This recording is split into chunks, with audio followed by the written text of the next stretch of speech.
Want to app lock your iPhone like photos, files, or any social apps like WhatsApp, Instagram, or any other?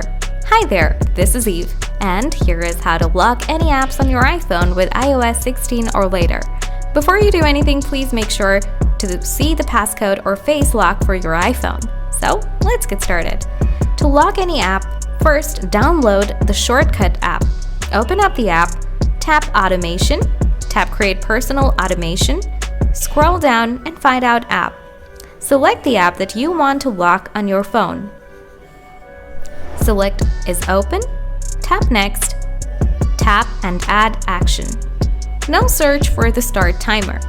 Select this app. By default, this app is set for 5 minutes.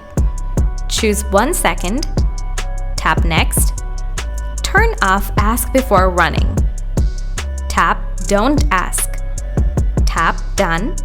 Now find out your clock app on your iPhone. Choose Timer, tap when the time ends.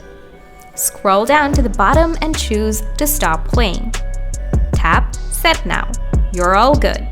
Now you always remove the lock from the same play by deleting the animation that you created. So guys, if you have any questions about this topic, please ask me in the comment section. Thanks for watching.